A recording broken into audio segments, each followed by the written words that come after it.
Esse vai ser um quadro novo do canal, em que eu vou pegar regiões do mundo diferentes e eu vou contar um pouco da história deles e o jeito que eles interferem na nossa vida hoje em dia. Que jeito melhor de começar do que falando da Índia? Mas eu não vou falar da Índia que você conhece, eu vou falar da Índia de 2500 a.C. 2500 a.C. já tinha uma civilização relativamente bem avançada nas margens do rio Ganges. Avançada por quê? Porque eles tinham um sistema de irrigação avançado, eles construíam prédios com mais do que um andar. Para época isso é bastante coisa, né? Porque é 2500 a.C., você não tinha nem gregos. E eles tinham um sistema de medição binário e decimal. Os dois, não é o mesmo. Mas, é claro, eles não viveram felizes para sempre. Não, um pouco mais para o norte viviam nômades chamados arianos. Sim, são os mesmos arianos que da Alemanha. Como eles viviam numa região em que não tinha muita agricultura, eles se baseavam mais na guerra e na produção de gado. Então, eles resolveram migrar para o sul e encontraram quem? Aquela civilização avançada que a gente falou antes. Eles conquistaram, só que eles não eram exatamente unificados. Tinham brigas tribais entre eles. Claro, os arianos não eram idiotas. Eles incorporaram aquilo que eles conseguiram da civilização que tinha lá antes. Muito tempo se passou sem que esse quadro de divisões em grupos se alterasse. Nesse período surgiu o hinduísmo. Surgiram os Vedas. Porque nessa civilização surgiram os Vedas, ficou conhecido como civilização védica. A civilização védica formou o que se chamavam de Janapadas, que eram estadinhos. A Índia ficava super dividida em vários estadinhos. Tinha uma porrada de Janapadas. Mas mais importante do que eles eram os Mahajanapadas. Mahajanapadas significando grandes Janapadas. Eram 16 e o que a gente vai falar hoje é Magadha. Magadha ficava na região nordeste da Índia. Sua capital, Pataliputra. Pataliputra, sem xingamento, não é? Pataliputra hoje é chamada de Patna. Eu vou chamar de Patna. Melhor, né? Imagina um vídeo falando Pataliputra o tempo todo. Tenta você falar Pataliputra 3 vezes em seguida. Pataliputra, Pataliputra.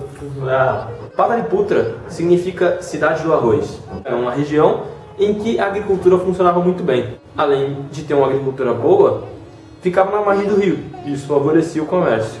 Então, nós temos em Magadha uma capital que está fervilhando de comércio e agricultura e, principalmente, uma influência religiosa muito grande. Mas não só do hinduísmo. Perto daquela região foi onde surgiu o budismo e o jainismo.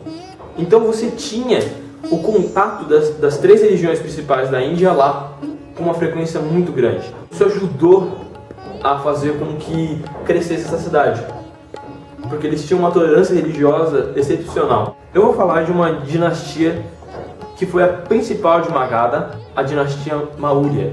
Ela começa com Chandragupta Maurya. Chandragupta Maurya era o general do rei Dhanananda. Dhanananda era conhecido porque ele tinha um exército muito grande. Dizem que o exército dele era tão grande, tão grande, tão grande, que o Alexandre o Grande estava vindo, conquistando tudo, e aí ele parou nas margens de um rio. E do outro lado tinha o exército do Dhanananda, com milhares de elefantes e soldados e lanças. E aí os soldados do Alexandre olharam e se recusaram a atravessar o rio. Tem que devolver aquele livro lá na biblioteca de Alexandria, né, velho? Não vai dar pra brigar com aquele exército gigante hoje não, né? Vamos embora. Alguém tá com fome? Vamos. A gente já entendeu que o exército do Dhanananda era grande. O Chandragupta Maurya era o general do Dhanananda. Ele foi banido. Ele montou o próprio exército, depois de uma série de lutas, ele conseguiu derrotar o Dhanananda e se colocou como imperador de Magadha.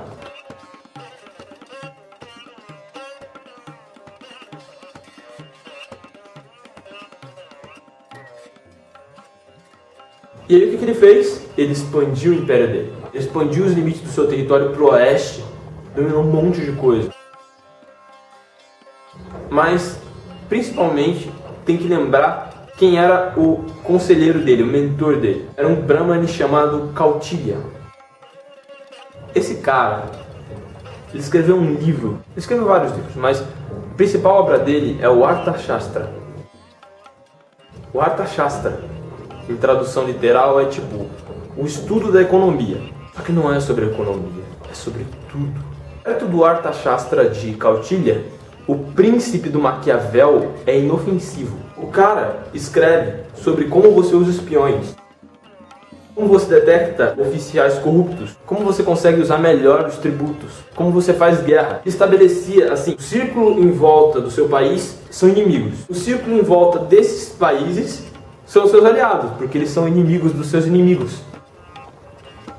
O Arthashastra não era só sobre guerra, também ensinava como você fazer a sua população feliz, como você montar uma burocracia que funciona para você administrar o seu estado. Como eu dizia, fala sobre tudo.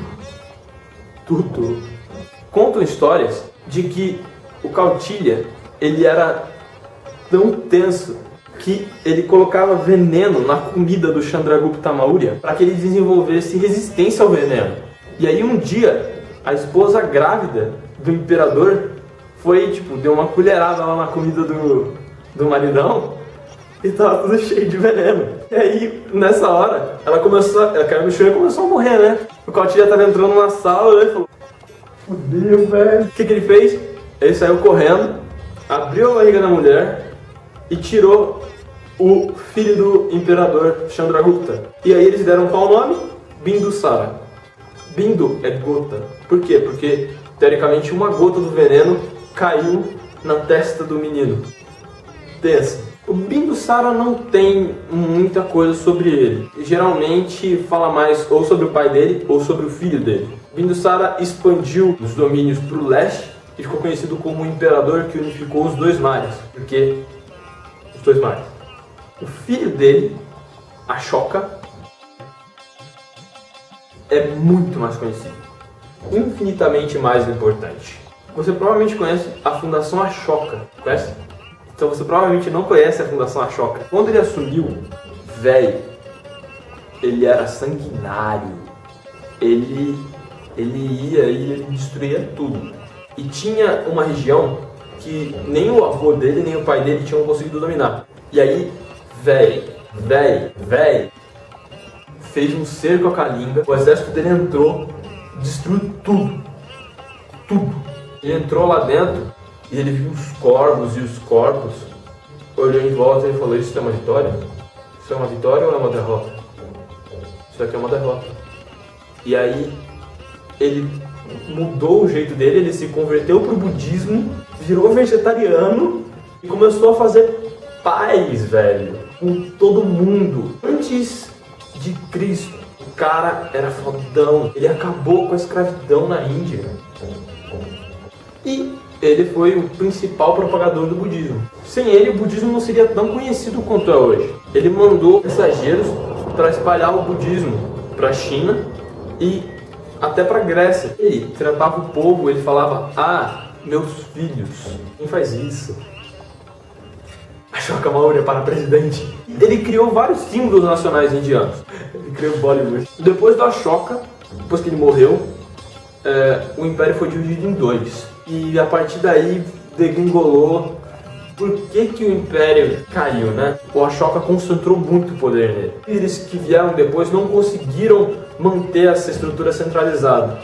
Caiu tudo. Depois, ainda aconteceram outros impérios na Índia. Teve muito mais coisa. A história da Índia é cheia de coisa. Aí você deve estar aí se perguntando: legal, e o que eu tenho com isso? De fato, essa história tem muito a ver com a gente. Hoje em dia, a Índia tem uma influência muito grande dessa época. Até hoje a gente tem o hinduísmo, que surgiu naquela época, a gente tem o budismo, o jainismo, que surgiram naquela época, e a tradição de você ter as várias províncias na Índia continuou por muito tempo. Se você conhece alguém que é budista, se não tivesse o Ashoka, não teria espalhado essa tendência. E o Ashoka não simplesmente espalhou essa tendência, como é possível que ele tenha influenciado até os gregos. Ele mandou mensageiros para a Grécia. Ele foi possivelmente o primeiro líder do mundo a abolir a escravidão. E isso simplesmente é algo admirável. Você já conhecia essa história? Tem algo que você gostaria de acrescentar? Como você acha que isso afeta a nossa vida hoje? É aqui que acaba o vídeo. Por quê? Por quê? Um abraço para vocês. Obrigado por assistir. Tchau, tchau.